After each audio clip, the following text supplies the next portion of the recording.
Bonjour à tous, très heureuse de vous retrouver pour cette quotidienne du 14 juin. Au sommaire aujourd'hui, Tannay qui refuse le préavis d'étude de la fusion de Terre Sainte. Retour sur ce vote, ou plutôt sur ce deuxième vote au lendemain du conseil communal en compagnie de la syndic Denise Ruda.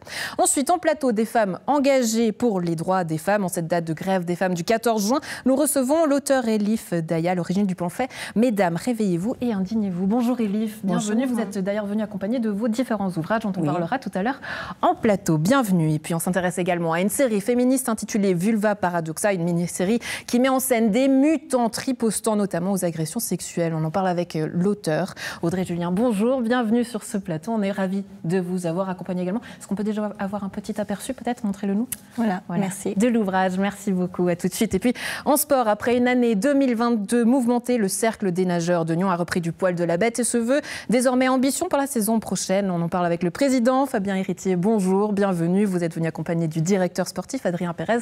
Bienvenue sur ce plateau, messieurs. Et puis on terminera en musique avec le plateau culturel pour la 30e édition de la Fête de la musique qui aura lieu les 16 et 17 juin prochains. On en parle avec vous, Jean-Samuel Guy. Bonjour, vous êtes le président de l'association. On est ravis de vous avoir. Bonjour. De ton côté, Alexandre, que fais-tu aujourd'hui? Où es-tu? Salut Andrea, regarde, je me trouve à la Rosière de Nyon, entourée de toutes ces magnifiques roses. Il y a presque 100 variétés ici, même plus apparemment. Et pourquoi je suis ici à Bois-Bougie aujourd'hui? Eh bien parce que est organisé par la ville de Nyon le concours de la rose nouvelle. Alors il y a un jury international qui va venir ce samedi pour juger les roses. Alors je ne sais pas encore pourquoi on juge les roses et dans quel but, mais apparemment ça a un lien justement avec la biodiversité, l'environnement et peut-être l'utilisation de ces roses. Après, il y aura des portes ouvertes le week-end des 24 et 25 juin pour justement les voir, ces roses. Mais moi, surtout, ce que je vais faire ici, eh bien, c'est que je vais rencontrer, regarde, ils sont derrière moi, les apprentis horticulteurs et paysagistes de la ville de Nyon, eh bien, qui ont jugé eux-mêmes les roses ce matin, avant que le jury international n'arrive ce samedi.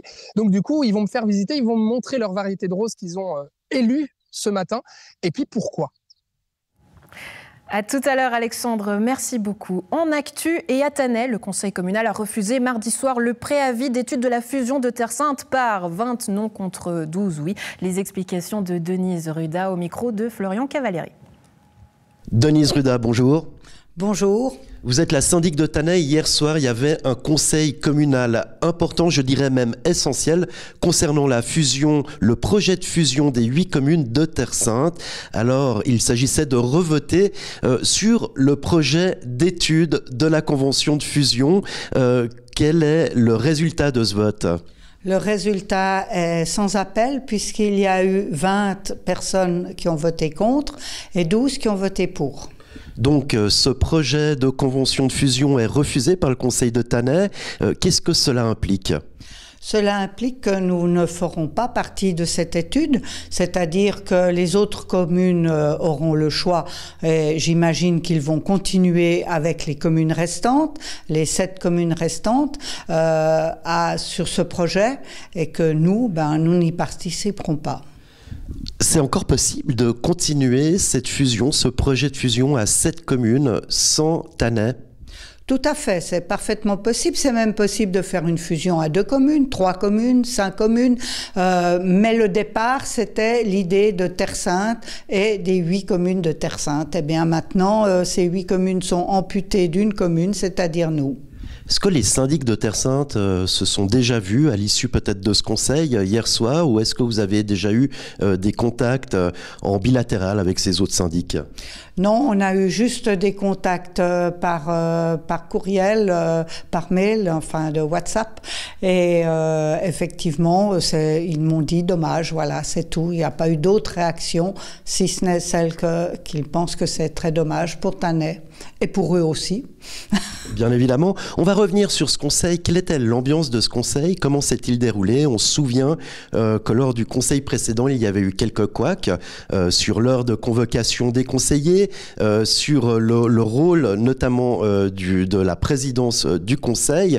Est-ce que le débat a pu se faire de façon sereine, apaisée? Qu'est-ce qui s'est dit durant ce conseil?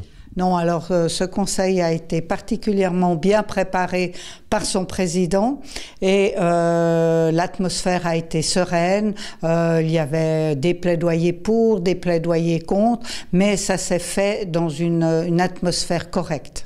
Il y a donc eu un débat démocratique.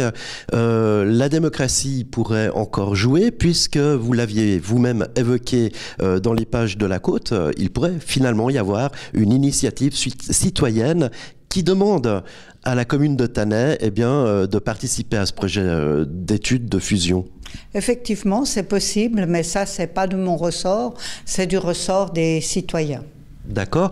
Est-ce que vous sentez finalement dans la population, chez les Thanairolis, cette volonté de rejoindre ce projet de fusion, ou est-ce que l'émanation de la population, soit le conseil communal, est bien en adéquation avec ses électeurs ? C'est très difficile à dire parce que je sais que certains citoyens aimeraient vraiment faire partie d'une fusion. Donc c'est la deuxième étape. Pour l'instant, c'était la première. Mais si on n'accepte pas la première, eh bien, on ne peut pas accéder à la seconde. C'est possible qu'il y ait un clivage, mais là, c'est difficile de le dire parce qu'il faudrait vraiment faire un sondage auprès de la population. Sondage qui avait été prévu dans l'étude, mais qui n'aura pas lieu puisque l'étude a été refusée. Et ça, je pense que c'est dommage.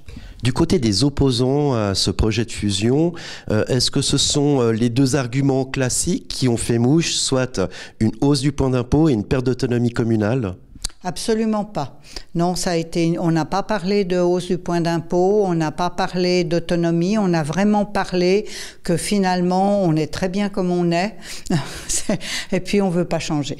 Mais pourquoi ne pas changer alors que le monde bouge, alors que la construction se fait sur des échelles plus grandes et que finalement ce projet de fusion à 8 communes aurait fait une commune de 17 000 habitants, soit la 9e du canton? Je pense que ce 17 000 habitants a fait peur. Ça, c'est clair. On n'a pas parlé tellement finances, mais on a parlé principalement que 17 000 habitants, c'était une ville, qu'on aurait les problèmes d'une ville, d'une petite ville comme Morges, comme Nyon, ça a fait peur, je pense. Alors, les désavantages d'une ville, mais aussi les avantages finalement d'une commune dont le poids compte, qui peut faire un contre-champ finalement au canton et aux autres communes du canton de Vaud finalement, qui pour les grandes communes sont essentiellement des villes. C'est clair, on perd du poids si on est petit par rapport au canton. On a une discussion, je pense, totalement différente quand on représente 17 000 habitants ou comme pour Thanay, si on en représente 1600 environ. Est-ce que la municipalité de Thanay a encore une carte à jouer ou est-ce que, comme on le dit vulgairement, les carottes sont cuites ? En tous les cas, pour l'instant, les carottes sont cuites. Par contre, l'idée de peut-être rejoindre par la suite cette fusion, pour autant qu'elle ait lieu, bon, l'étude de toute façon non, mais là, je pense qu'il y a peu de chance. Mais ça, c'est un avis personnel. Il y a différentes pistes. Vous pourriez fusionner à échelle plus petite, faire plusieurs peut-être mini-fusions au sein de Terre Sainte. Évidemment qu'on pense à Mie et Thanay, sont, on peut le dire, des jumeaux quasiment. Vous avez énormément en commun, un nouveau port, des nouveaux projets lacustres. Est-ce que finalement proposer une fusion dans un premier temps avec Mie aurait du sens pour Thanay ? D'ailleurs, j'en ai parlé pas plus tard que hier soir en disant que le périmètre de 8 communes pouvait changer. On peut très bien imaginer 3 communes, par exemple Mie, Chavannes-des-Bois ou peut-être Bogie-Bosset, Chavannes-de-Bogie, des entités plus petites. Mais là, il aurait fallu faire partie de l'étude parce que l'étude montrera les chiffres, montrera les avantages et les inconvénients parce qu'il y a toujours des inconvénients quoi qu'on fasse. Et je pense que là, peut-être au résultat de cette étude, on verrait que les 8 communes, enfin maintenant 7, ne sont pas compatibles toutes ensemble et qu'on va changer le périmètre avec peut-être 2-3 communes au lieu des 7 ensemble.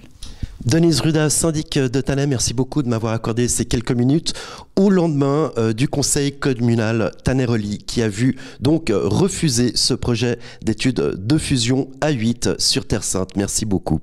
Merci à vous et bonne journée.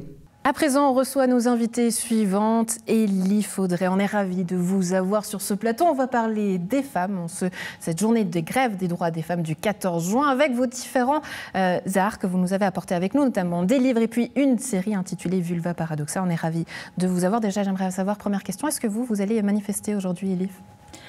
Alors moi, je manifeste, je pense, tous les jours à travers mon art, à travers mes créations. J'ai parlé justement avec mes enfants, hein, et je pense que la grève, c'est pas juste un jour, c'est un état d'esprit qu'on doit avoir pour tous les jours. C'est-à-dire son implication et je pense l'éducation que l'on doit transmettre auprès des enfants concernant la femme, sa place dans la société. Et on voit votre livre à l'image, Mesdames, réveillez-vous, indignez-vous, dont on va parler tout à l'heure. Audrey, même question. Est-ce que vous allez manifester aujourd'hui dans les rues? Alors, pas cette année. J'avais participé à celle de 2019 et j'avais beaucoup aimé l'énergie qui s'était dégagée de cet événement, mais j'y assiste pas tous les ans, forcément. Alors aujourd'hui, vous nous présentez Vulva Paradoxa, une mini-série, 12 épisodes. Alors déjà, comment est né ce projet? Racontez-nous. Alors ce projet est né en fait suite à un sentiment d'impuissance et de frustration suite à la lecture de 2 articles sur le viol comme arme de guerre. Donc c'était quand même assez intense et il y avait vraiment ce sentiment d'injustice qui a fait que je me suis dit mais j'ai l'impression que partout dans le monde et depuis toujours, quelle que soit l'expression du non-consentement, celui-ci n'est jamais entendu. Alors qu'est-ce qu'il faudrait faire pour être entendu? Et m'est venue l'idée des animaux qui ont des systèmes d'autodéfense pour se défendre. Et je me suis dit, mais pourquoi les femmes, elles n'auraient pas pu, elles aussi, développer des mécanismes d'autodéfense? Et de là est né le projet où ensuite j'ai cherché différents animaux dont je pourrais adapter l'autodéfense à des mutantes et à leur utérus. Et le premier était Crapaud cornu, qui est un lézard qui fait gicler du sang de son œil pour faire fuir ses prédateurs. Et donc c'était assez direct de l'appliquer à la première mutante. Alors on voit justement des images de ces illustrations à l'écran dont son auteur qui est Jules Fay. Elle raconte quoi, ces images, et pourquoi justement peut-être avoir voulu faire de ces vulves finalement des mécanismes d'autodéfense et peut-être même quelque chose d'agressif? Je ne sais pas si c'est le mot qu'on peut employer. Alors oui, il y a forcément une image de... On peut ressentir de la violence vis-à-vis de ces autodéfenses, mais il ne faut pas oublier que donc la violence fait suite à une autodéfense, c'est-à-dire une réaction spontanée contre une menace ou un danger. Donc on peut ressentir effectivement cette notion d'agressivité, mais c'est avant tout de l'autodéfense. Et par contre, on voulait quand même qu'il y ait ce sentiment de jubilation dans les images et que les personnes qui les regardent se sentent plus puissantes et puissent sentir la confiance qui émane de ces images. Ouais, mais une jubilation à se sentir plus puissante, est-ce qu'on doit comprendre que les femmes sont plus puissantes quand elles sont plus puissantes que les hommes ? Ou pas? Non, alors ce serait plutôt dans le sens où, contrairement dans un cas réel, même une femme qui aurait fait par exemple des cours d'autodéfense, si elle est agressée, elle peut avoir ce qu'on appelle l'effet de sidération et ne pas être capable de réagir. Et là, c'est plus le fait que c'est complètement fictif, c'est vraiment quelque chose qui est inné et instinctif. Et c'est ça qui donne pour moi le sentiment de puissance et de ne pas avoir à réfléchir et de savoir qu'on est capable de réagir face à une situation qui nous dérange. Ouais, est-ce que ce sentiment, il est réellement inné et instinctif aujourd'hui en tant que femme? Est-ce qu'on doit se défendre? Enfin, comment vous le considérez, ce sentiment peut-être de puissance? Non, alors effectivement, aujourd'hui, je pense que si on est confronté à une agression, on va plutôt avoir tendance à peut-être pas savoir comment réagir. Et ensuite, après ça, on va aussi avoir l'impression peut-être qu'il y a un manque d'écoute. Donc non, je pense que le sentiment de puissance, il est encore assez faible aujourd'hui. Et c'est pour ça que des journées comme celle d'aujourd'hui sur la grève des femmes, elles sont assez importantes pour poser toutes ces questions. Elif Dayal, vous nous présentez aujourd'hui Mesdames, réveillez-vous et indignez-vous. Vous dites que c'est un pamphlet contre qui? C'est un pamphlet. Alors déjà, quand je crée, c'est un peu par pulsion, parce que j'écris, je peins, enfin, je fais plusieurs choses. Et c'est toujours de manière instinctive. J'avais besoin d'exprimer les travers de notre société et ce qui freine l'évolution de la femme dans une société aussi riche et moderne. Ouais. Mais qu'est-ce qui freine du coup l'évolution de la femme? On entend beaucoup dire aujourd'hui dans cette grève des femmes qu'on a peut-être un fossé entre les hommes et les femmes. Les hommes, c'est les méchants, si je caricature, et puis les femmes, c'est les victimes. Vous êtes d'accord avec ça? Alors, je pense que la société patriarcale a fait beaucoup de mal. Et on est en train de se battre, on continue à se battre contre je dirais ces chaînes, en fait, qui ont retenu la femme dans sa propre existence. Mais pour moi, en tout cas, dans un pays aussi riche où il y a quand même des droits fondamentaux qui sont intégrés dans la société, je pense que déjà, entre nous, on doit pouvoir faire un effort et on doit avoir plus de solidarité entre les femmes. Il faut vraiment se soutenir, se serrer les coudes. Et je pense que si on pouvait déjà intégrer à travers l'éducation déjà le thème du respect et entre les femmes pouvoir vraiment créer cette solidarité, je pense qu'on irait beaucoup, beaucoup plus loin. Ouais, Audrey, Julien, est-ce que vous êtes d'accord avec ces propos? Est-ce que finalement, comment ça résonne chez vous, cette grève féministe? Est-ce que c'est aujourd'hui les femmes contre les hommes ou ensemble? Comment vous vous positionnez, vous, personnellement? Alors, je pense que c'est effectivement une question d'être ensemble et avant tout d'éducation.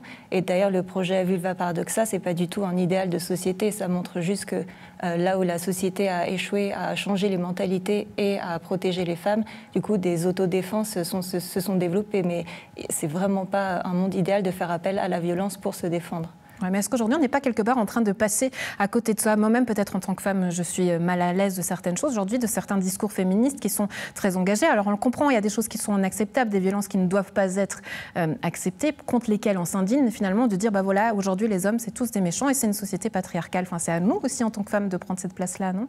Je pense qu'il y a plus de nuances et il faut vraiment créer plus de conditions de dialogue, de respect et d'écoute. Parce que peut-être que certaines personnes se sentent vraiment mises au pied du mur et ont des réactions comme ça qui peuvent être considérées comme assez noires ou blancs. Mais je pense que ça reste important qu'on ait ces débats et ces conversations. Oui. Elif Dayal, est-ce que vous accepteriez de nous lire un extrait de votre livre? Oui, avec plaisir. Alors, le point de départ de la cohésion féminine.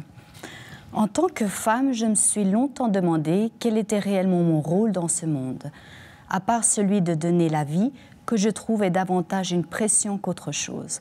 Car, mesdames, nous sommes aussi de grandes femmes en étant mamans, célibataires, homosexuelles et sans enfants. Cependant, il y a un élément que l'on a tendance à sous-estimer et qui est la plus grande force de la vie, le point de départ de chaque mouvement pour la liberté et le bien-être de chaque individu, l'empathie. Notre plus grande force, mesdames, n'est pas uniquement celle de donner la vie, mais d'hériter d'un sentiment caché par des siècles de conditionnement ou par la génétique qui grandit en nous, aussi solide et droit que notre colonne vertébrale. Ce sentiment qui nous prépare à devenir mère ou épouse, celui qui nous permet de lever fièrement cette banderole d'existence, de rappeler que la vie a besoin de nous et nous d'elle pour la sublimer. Ce dévouement sans borne que seule une femme peut exprimer, sans réaliser la beauté et la force de cette émotion. La même qui a fait trembler tant d'années d'assemblée, comme les barres de prison. En effet, nous arrivons par le seul sentiment de l'empathie et de l'amour à soulever des siècles de lourdeur machiste, à briser le balai de sorcières, à défroquer la police, à transformer le voile religieux en voile de liberté, flottant dans les airs selon le rythme de nos marches légères mais assurées. Elif Dayal, merci beaucoup. Un extrait pour vous. Audrey, est-ce que vous nous en feriez l'honneur peut-être de nous choisir ou de nous commenter une de vos illustrations ou d'extraits? Je peux lire un des 12 épisodes de La mutante électrisante qui s'inspire de Langui. Il a pensé que le courant passait bien entre nous. J'étais pas de cet avis. Il insiste, il dit « C'est électrique, tu m'as rendu électrique ». Je croyais pas si bien dire. Tu l'as voulu, tu l'as eu, le grand frisson. 200 volts pour te faire vibrer, 200 volts pour te faire regretter. Une petite impulsion, pas plus. Je ne pouvais pas savoir que le mec était cardiaque. Audrey, Elif, merci beaucoup pour cette lecture d'extrait. Déjà, avant de vous laisser partir, peut-être où est-ce qu'on peut vous trouver vos différentes œuvres? Alors, on peut les trouver en librairie à Genève, à la librairie La Dispersion et Fahrenheit 451, et à Lausanne, dans la librairie Les Médusales, et une autre librairie dont j'ai oublié le nom. On peut vous suivre évidemment aussi sur les réseaux sociaux, dont Instagram, où toutes les informations y sont. Elif, où est-ce qu'on peut trouver vos différents ouvrages? Je crois d'ailleurs que le 4e est en cours. Oui, alors chez Payot. Et il y a aussi des très belles librairies comme Librairie Basta, Librairie du Boulevard à Genève. C'était aussi à la librairie Rameau d'Or, malheureusement. ainsi que sur 50 sites e-books et à la Poste de Gland, de Rolle, de Morges, de Versoix, de Coppet, de Signy-Centre. Vous avez fait le tour de la région, là, oui, carrément. C'est pas mal. Le tour de la région, voilà. On voit que vous avez pris votre place, en tout cas, et ça fait plaisir. Mesdames, merci beaucoup d'avoir été avec nous. Excellente journée à vous deux. Merci. Merci beaucoup. Alexandre, fais-nous donc visiter, ou plutôt nous faire part de ce concours de roses. Je crois que tu y es toujours, on le voit. Voilà, ça fleurit derrière toi. Oui, Andrea. Et puis regarde, j'ai le luxe aujourd'hui, c'est Jean, notre stagiaire de la rédaction, qui me filme. Voilà, et je suis en compagnie de Jonathan et Théa, qui sont tous les deux apprentis ostréiculteurs et paysagistes. Bonjour Jonathan déjà. Bonjour. Et bonjour Théa. Bonjour. Voilà, vous travaillez tous les deux donc à la ville de Nyon. On est ici donc dans cette rosière, comme je le disais, Andrea, donc puisqu'il y a ce concours international de la rose nouvelle, eh bien, qui est organisé. Ce samedi, c'est un jury international qui viendra juger toutes ces roses que l'on voit, hein. Il y a près d'une centaine de variétés qui vont être jugées. Mais alors ce matin, ce sont vous, les apprentis, qui avez jugé ces roses. Comment est-ce qu'on juge une rose, Jonathan?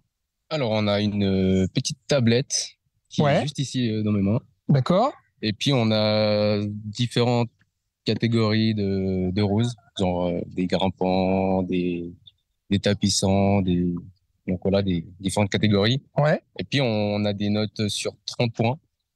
Et ça varie de nous si on les aime, si on les aime pas, puis on note en fonction de ce qu'on a choisi. Alors pour qu'on comprenne bien, Jonathan, on va regarder peut-être votre coup de cœur à vous. Voilà, Jean va me suivre ici pour filmer ces roses. Alors Jonathan, vous du coup, votre coup de cœur, c'est cette rose. Alors présentez-la nous, et pourquoi est-ce que c'est votre coup de cœur? Alors moi, quand je regarde cette rose, je vois directement la couleur panachée déjà. Donc il y a l'esthétique voilà, déjà qui prime. Déjà, oui. Et puis après, par contre, le seul inconvénient, c'est qu'ils ont mis dans la catégorie tapissant. Ouais. C'est quoi tapissant? Tapissant, c'est enfin couvre-sol plutôt, je vais dire. D'accord. Couvre-sol, c'est une rose qui va venir plutôt contre le bas. Ouais. Donc sur le sol, quoi. Et dans quel but est-ce qu'on juge ces roses? Dans quel but C'est-à-dire que là, vous allez donner des points à ces roses, mais ensuite, elles vont servir à quoi? En fait, ces notes, et puis le jury international, etc. Elles vont servir à l'obtenteur, enfin voilà, à l'obtenteur de pouvoir savoir le prix de cette rose, quoi. Et d'avoir la meilleure rose, donc qui tient aussi en termes, je crois, d'intempéries et tout ça, hein, c'est ça, hein. Voilà. Bon, bah très bien. Alors, celle-ci, c'est quoi son nom? Redites-moi. Non, j'ai pas de... Ah, il n'y a pas de nom. Il n'y a pas de nom. Vous n'avez pas baptisé encore la rose, d'accord. Mais effectivement, avec cette couleur, vous avez dit panaché. Panaché, c'est ça. voilà, oui. Ok, très bien. Théa, on va venir avec vous, justement, pour aller voir votre coup de cœur à vous. Voilà, donc, toutes ces roses-là. Alors, Théa, venez seulement vers moi, parce que j'ai pas le bras extensible. Mais... Alors, du coup, vous avez jugé ce matin, il y avait une vingtaine d'apprentis à peu près, hein, qui étaient là, et qui ont jugé, donc, combien de roses vous avez jugé en tout? Alors, une vingtaine aussi, il me semble. Ouais. J'ai plus les chiffres en tête. D'accord. Et puis, on se baladait justement, on a vu plusieurs espèces de roses, que ce soit des grimpantes, des tapissantes ou différentes autres variétés. Alors, montrez-moi la vôtre. Où est-ce qu'elle se trouve, cette fameuse rose coup de cœur? Alors, il faut juste dire que les résultats ne sont pas encore connus, hein, la rose, on va dire, qui aura gagné le cœur des apprentis, parce que les calculs doivent être faits, etc., avant qu'on décerne ce prix, donc décerné par la ville de Nyon d'ailleurs. Mais par contre, vos coups de cœur personnels, alors vous, voilà. Théa, c'est cette rose-là. Exactement. Pourquoi? Alors, c'est une grimpante. Il y a beaucoup de fleurs et puis les feuilles sont super claires. Puis je trouve que ça fait un beau flash de couleurs comme ça dans le jardin. Ouais. Et il y a aussi très peu de maladies. Ça, c'est un bon point pour les rosiers. Pour pas que... Enfin, oui, voilà, il est toujours beau. Il n'a pas de maladies qui vont le faire dégrader.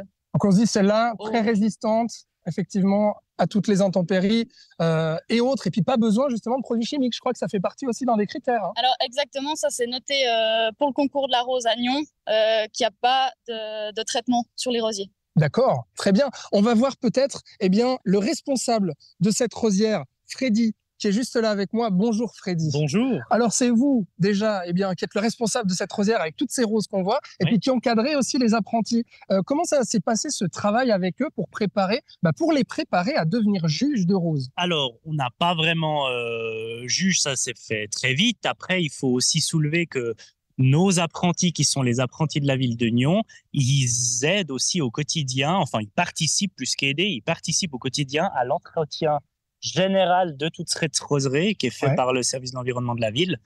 Et je peux que les en féliciter. Après, juge, eux, je dirais, nos deux apprentis qu'on a là, ils étaient assez rodés parce qu'on parle assez, quand on travaille communément, de qu'est-ce qui est les points positifs, qu'est-ce qui est les points négatifs. Ouais. Et après, les autres apprentis qui sont venus, c'est des gens qui sont du métier et ça va assez vite de leur expliquer. Après, ça a été une force de cadrer un peu sur pondérer, dire là, il vous faut être plus sévère, là, il vous faut être moins sévère. C'est une belle occasion, on imagine, pour des apprentis ici qui travaillent avec vous, qui travaillent pour la ville. C'est une belle opportunité, en fait, de participer à ce concours.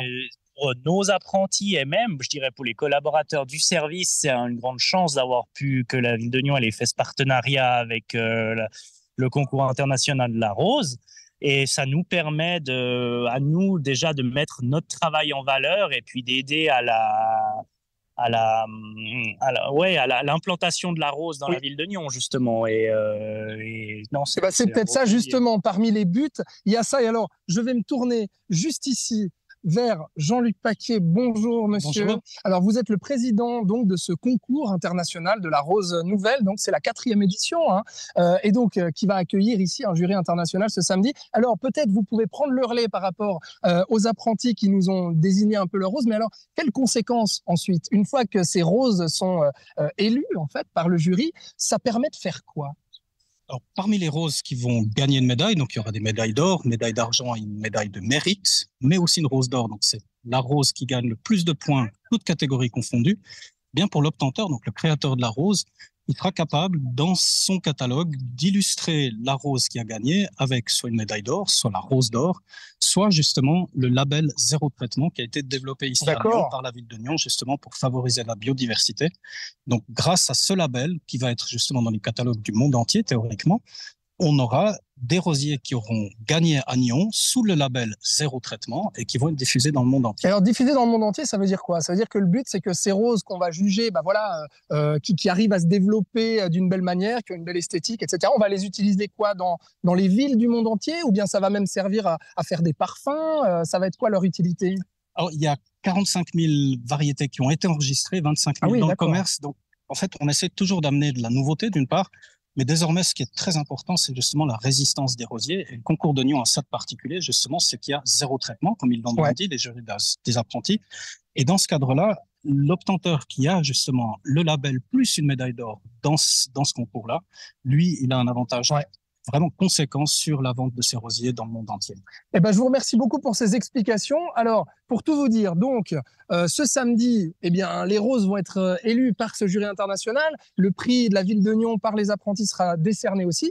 Et ensuite, dans un deuxième temps, à partir des 24 et 25 juin, il y aura des portes ouvertes ici à la Rosière. Et puis, les Nyonnaises et les Nyonnais pourront venir justement contempler à la fois toutes ces variétés de roses et puis surtout voir quelles sont les roses qui ont gagné. Et puis, à l'issue des portes ouvertes, la Rosière sera ouverte au public durant l'été. Voilà ce qu'on pouvait dire. Andrea, moi, je vais essayer de me balader et de voir laquelle me plaît le plus. Pour l'instant, je n'ai pas réussi à me faire une idée. Ouais, mais c'est toi la plus belle rose de ce jardin, Alexandre. Voilà, je te l'ai dit. C'est comme ça, c'est glissé à l'oreille. À tout à l'heure. Merci beaucoup. Et on ouvre à présent notre page sport en votre compagnie. Fabien Héritier, Adrien Pérez, je vous en prie, venez me rejoindre sur ce plateau. Après une année 2022 mouvementée, le Cercle des nageurs de Nyon a repris du poil de la bête et se veut ambitieux pour la saison prochaine, notamment avec une équipe de water-polo qui peut compter sur de nouveaux membres et un nouveau coach. Bonjour messieurs, on est ravis de vous avoir. Fabien Héritier, l'année 2022 a été très mouvementée. On sait, avec des départs, des changements de présidence, de direction et des problèmes financiers. Comment se porte aujourd'hui le CNN ? Alors aujourd'hui, le club, il va vraiment beaucoup mieux. Il y a une ambiance, on va dire, très sereine qui s'est instaurée. On a aussi pu mettre en place un certain nombre de nouvelles organisations, recruter certains entraîneurs, notamment il y a moins d'une année, Adrien Pérez, notre nouveau directeur. Et puis, effectivement, il y a vraiment un renouveau et des belles perspectives pour notre club. Oui, forcément, Adrien, vous incarnez ce changement. Vous avez reçu sur ce plateau il y a quelques mois maintenant. 6 mois plus tard, comment vous vous sentez et quelle perspective d'avenir vous voyez justement dans ce club? Je me sens très très bien. On a des beaux projets pour le water-polo, une équipe féminine qui va se créer et voir le jour pour la saison prochaine. Donc ça c'est très bien. La partie natation se stabilise et se développe. On est en période de recrutement du personnel encore pour l'année prochaine pour agrandir l'équipe. Et le triathlon se développe et en pleine saison estivale pour gagner. Voilà. Alors on va s'intéresser justement à ce que vous nous dites, notamment cette section water-polo qui a vécu quelques mouvements cette saison. Alors vous avez perdu pas mal de joueurs et de membres. Aujourd'hui, ce sont à nouveau à peu près 70 membres qui jouent au CNN. Un nouveau coach est arrivé en la personne notamment de Sébastien Viriot, qui inclut aussi justement tout ce qui représente tous ces changements. Comment est-ce que vous avez réussi, selon vous, Fabien Héritier, à redynamiser toute cette section ? Alors bon, je pense un des coups de maître, ça a été le recrutement justement de Sébastien Viriot, qui a amené vraiment une dynamique assez formidable et qui nous permet aujourd'hui d'avoir une section qui est quasiment à la même hauteur qu'avant. On va avoir aussi un deuxième coach qui va arriver au mois de septembre pour justement encadrer tous ces jeunes nageurs et joueurs. Et puis justement, Sébastien, il a eu aussi la chance d'être sélectionné maintenant comme sélectionneur de l'équipe suisse. Et il va en plus encadrer l'équipe moins de 15 ans de l'équipe suisse et qui va venir en plus s'entraîner à Nyon le 30 juin à la piscine du Cossy pour une journée d'entraînement. Sportivement, est-ce que tous ces changements ont été concluants ? Tout à fait, oui. Les équipes juniors ont vraiment eu des résultats vraiment à la hauteur de nos espérances.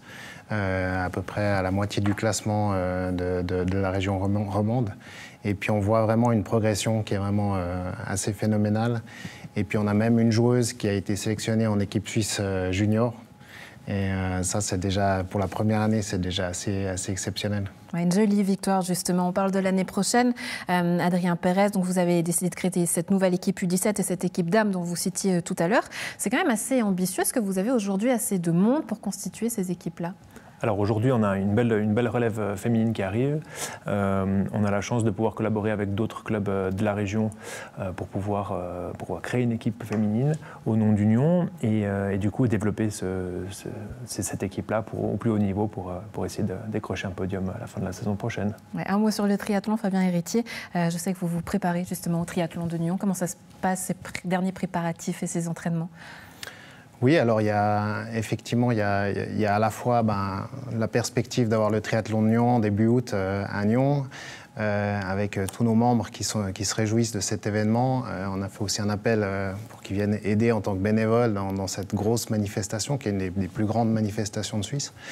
Et puis aussi, une des perspectives qui est vraiment extrêmement réjouissante, c'est le mouvement junior qui s'est vraiment beaucoup développé cette année. Pierre Munier, qui est aussi un nouvel entraîneur qu'on a recruté au CNN, a vraiment dynamisé et recruté beaucoup de jeunes. Et aujourd'hui, on a à peu près une trentaine de jeunes qui s'entraînent toutes les semaines et puis qui se réjouissent aussi également de participer à ce triathlon de Nyon. Et puis à court terme, et ce week-end déjà, les championnats romans, du coup dans la catégorie natation. Exactement, on va partir avec 18 nageurs qualifiés à la Vaudoise Arena. Donc en reprenant un peu l'historique, on est sur les mêmes bases que les années précédentes. Donc là, on se réjouit. Pour les jeunes qui cherchent encore des qualifications pour les championnats suisses, c'est une belle opportunité. Et on tentera de faire des finales et puis pourquoi pas des médailles si on y arrive. Oui, des médailles. En tout cas, on espère que vous allez nous les ramener. Si on conclut avec 2 objectifs pour la saison prochaine, ça serait lesquels, Fabien Héritier ? Alors, c'est continuer de développer le club, continuer aussi de restaurer un peu cette ambiance et d'amener du dynamisme dans ce club. Je pense que ça, c'est vraiment extrêmement important. Et puis voilà, sportivement, on en a parlé, quelques résultats en water-polo, ce mouvement junior qui continue à faire des places dans les Youth League. Et puis aussi peut-être des finales en natation, médaille peut-être pas tout de suite au championnat suisse, mais c'est pour bientôt. Quand on participe, c'est pour gagner en sport. C'est moi qui vous le dis, je vous donne l'objectif. Fabien Héritier, Adrien Pérez, merci beaucoup d'avoir été en notre compagnie. Excellente journée à vous deux. Et en bref, un mot sur le traditionnel concours hippique de la Côte qui est de retour à Signy du 16 au 18 juin pour sa 46e édition. Près de 250 départs sont attendus dans cette compétition de saut d'obstacles ouverte gratuitement au public. À noter que les organisatrices tireront le bilan de la manifestation sur notre plateau la semaine prochaine. Et on passe à notre invité suivant, Jean-Samuel Guy. Je vous en prie, venez me rejoindre sur ce plateau avec vous. On va parler notamment de la fête de la musique qui aura lieu à Nyon, notamment ce week-end, les 16 et 17 juin, pour une date anniversaire assez symbolique, la 30e édition, Jean-Samuel, rien que ça. Tout à fait, 30e édition déjà. Ouais, c'est vrai que la ville de Nyon était une des premières villes à proposer la fête de la musique en Suisse. Donc voilà, déjà 30 ans, même si la forme a beaucoup changé. Enfin, il y a eu association, c'est passé par la ville un temps. Enfin voilà, mais en soi, c'est la 30e année que la fête de la musique se fait à Nyon. Ouais, justement, on voit cette affiche à l'image qui est assez extraordinaire. Elle claque, on peut le dire. Elle claque, elle claque. Non, on a un graphiste qui nous a fait un travail magnifique. On est super content de bosser avec lui. En plus, en l'occurrence, il est musicien aussi et joue dans un des groupes qui sera présent dans cette édition. Donc non, elle claque. En vrai, il y a beaucoup de gens qui nous disent ça cette année. En mode, putain, elle claque vraiment votre affiche, c'est incroyable. Donc on est content, c'est une belle réussite, ouais, tout à fait. Ouais. Vous nous parliez tout à l'heure de l'organisation. Aujourd'hui, qui compose justement ce comité de la fête de la musique? Comment est-ce qu'il est constitué? Alors, il est constitué majoritairement de membres des associations participantes à la fête de la musique. Donc les Hivernales, Paléo, l'ADAC, etc. etc. Et majoritairement, au comité, là, actuellement, on est 5 personnes. On a également un coordinateur qui, lui, est engagé à l'année pour gérer, je dirais, l'organisation générale de la fête. Donc on est toujours un petit comité, on a réussi à l'agrandir un petit peu, mais c'est toujours un petit peu compliqué, vu que chacune des associations a peu de temps à accorder, c'est normal, déjà son association à gérer, donc il faut encore mettre de l'énergie dans autre chose.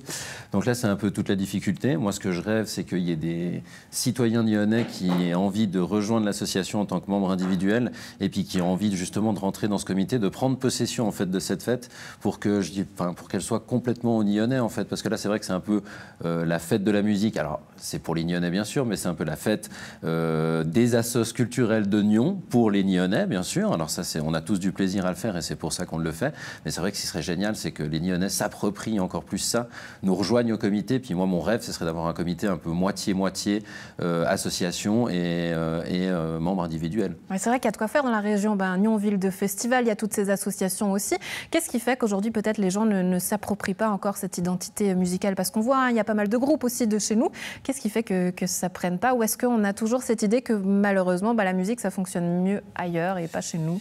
Je ne pense pas que c'est forcément ça le problème. Moi, je le vois plutôt de manière générale avec le bénévolat. Je pense que les gens, c'est très difficile aujourd'hui d'avoir un investissement temps qui est souvent quand même important selon ce qu'on veut faire. Donc ça demande de prendre une grande quantité de son énergie et de son temps libre. Je pense que les gens, des fois, aujourd'hui, arrivent un peu moins à faire ça. Alors ça, c'est des réflexions sociétales dans lesquelles on ne va pas rentrer là. Mais moi, je pense qu'il y a quand même il y a vraiment cette question-là qui vient. Je ne pense pas que la musique soit plus en dessous ou en dessus d'autres choses. C'est plutôt la difficulté d'avoir du temps pour faire ces choses-là qui est vraiment le nerf de la guerre aujourd'hui. Ouais, et on en voyait tout à l'heure, notamment du côté du plateau du sport aussi, où on a une demande aussi, il y a un besoin de bénévoles. Jean-Samuel, faites-nous rêver avec ce programme. 16 et 17 juin, quels seront les temps forts? Alors, on ne peut pas choisir, je sais. Ouais, c'est ça, exactement. J'arrive vraiment pas à vous dire des noms. Et surtout, l'année dernière, j'avais dit 2-3 noms. Et puis, je trouve que c'est méchant pour les autres. Non, ce que je peux rappeler à tout le monde, c'est qu'il faut vraiment aller sur www.musiquenyon.ch. Il y a tout le programme, il y a vraiment beaucoup de choses. C'est éclectique. On y retrouve du rock, de l'électro, du rap, des DJ. Il y a vraiment de tout. Il y a toujours une jam session qui est ouverte à tous et toutes à la place des Marronniers de 11h à 13h15, si je ne dis pas de bêtises. Il y a l'usine à gaz qui revient cette année, donc on est content de les retrouver avec, comme vous avez interviewé Rodolphe hier, donc avec... Pour la fameuse soirée rock, la fameuse soirée le vendredi. Exactement, on se réjouit. C'était Rodolphe qui nous avait approché avec ça, de pouvoir fêter en même temps les 30 ans de la fête de la musique et les 50 ans de rock. Ça fait plus de gâteaux et plus de bougies, on adore. Voilà, exactement. Et puis voilà, non, là en termes musical, voilà, on a vraiment de tout, toujours la scène métal bien sûr au conservatoire, donc là tout le monde va y trouver son goût. Moi je conseille vraiment à tout le monde de venir et je rappelle que tous les concerts sont libres d'accès et gratuits. Et ça, c'est une sacrée preuve qu'on appelle tout le monde. Finalement, vous dites la scène métal au conservatoire de musique, qui est plutôt a priori de la musique classique, pour preuve qu'on appelle tout le monde et que les genres peuvent se mélanger. Et ça, c'est très Exactement. joli. Jean-Samuel Guy, merci beaucoup d'avoir été avec nous. Et puis, très belle édition pour ces 30 ans. Et bonne fête à vous, au comité et à toute l'association. À très bientôt. Merci. À la maison, c'est tout pour aujourd'hui. N'hésitez pas à suivre notre conseil, le conseil communal en direct de Gland, à suivre sur nos réseaux sociaux dès jeudi soir. Et puis, quant à nous, on se retrouve à partir de lundi. Très belle suite de programmes.